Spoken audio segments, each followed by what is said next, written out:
तुमने कभी किसी से प्यार किया? क्या तुमने किसी को दिल दिया? क्या उसने पलट के तुम्हें प्यार किया?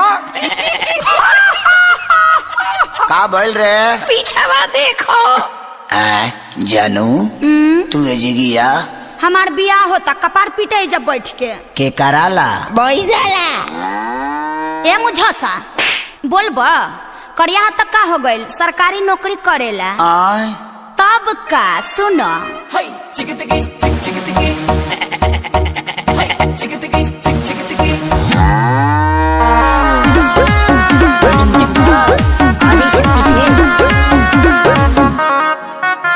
दरोगा तोहर बाबू तू रह गइल बेकार हारे हारे हारे हम तो नाम तुमसे हारे कोई हाली कहे कि सरकारी नौकरी ले लो दरोगा तोहर बाबू तू रह गइल बेकार हारे हारे हारे हम तो नाम तुमसे हारे मना लाना बात छोटा ले ही से साथ रे जिंदगी भर हमको कथा।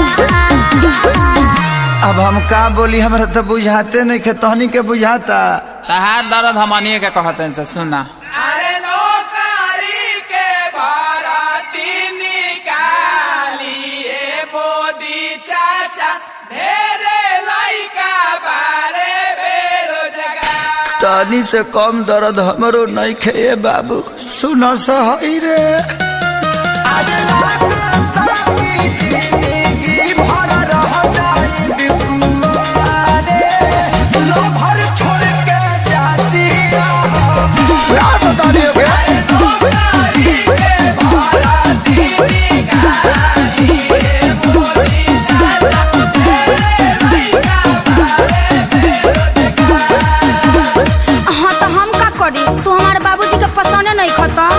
अरे तो तोरा बाबूजी के हमारा पर रहे के बा कि तोरा रहे के बा? अरे हमरे रहे के बा लेकिन बोला तू का करी?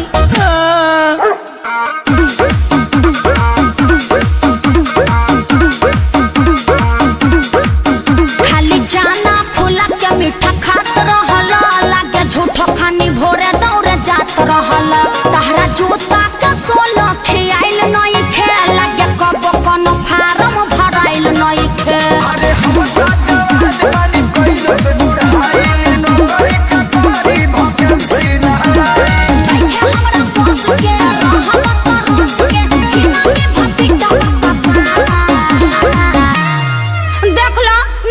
सरकारी नौकरी तो ना होई भी हम का करिए दादा।